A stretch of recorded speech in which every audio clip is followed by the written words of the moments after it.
Sébastien, tout d'abord bravo pour ce match. Et est-ce que d'abord tu pourrais nous dire comment tu as vécu toute la première mi-temps et le début de la deuxième mi-temps depuis le banc de touche? Voilà, merci pour la félicitation. C'était difficile parce que on a vu que l'équipe il était un petit peu, le premier mi-temps un petit peu en difficulté, même si on a eu des occasions pour marquer les buts. Et quand on est dehors le terrain, on regarde et l'envie de rentrer et de faire tout ce qu'on peut pour l'équipe, c'est beaucoup. Et on doit remercier le coach on a fait rentrer pour gagner le match. Et voilà, remercier l'équipe. D'accord.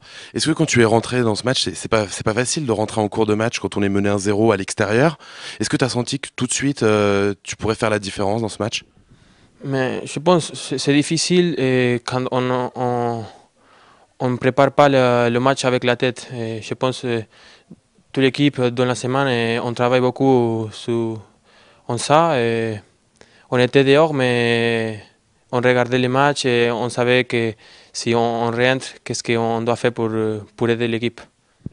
Donc ce soir, tu rentres mené 1-0, le match se finit 2-1, c'est toi qui mets les deux buts. Tu te sens comme le sauveur? Non, je pense que le sauveur, c'est toute l'équipe qui travaille pour gagner les points.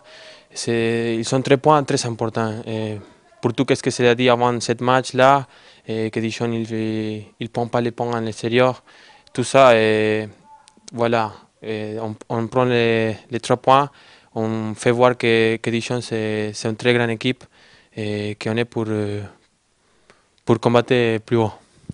Dans le vestiaire, après le match, tes coéquipiers t'ont rendu hommage en t'appelant Joker de luxe, puisque tu rentres et que tu mets deux buts. Est-ce que ça te plaît comme expression?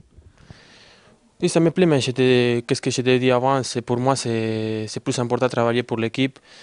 Après, je ne peux pas te dire que si je marque, je ne suis pas content. Je suis très content, même si ma mère il est venue là le mois dernier pour mon anniversaire et je n'ai pas marqué but pendant elle était là.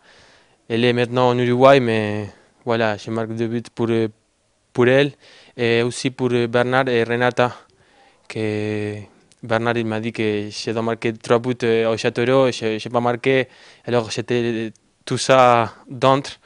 Et voilà, c'est pour Bernard et pour Renata qui sont très gentils avec moi. Eh ben, très bien. Félicitations encore, Sébastien, et on espère que tu mettras encore beaucoup de buts pour le compte du DFCO. Moi aussi, je l'espère et on espère la fin de la saison plus tranquille. Félicitations encore.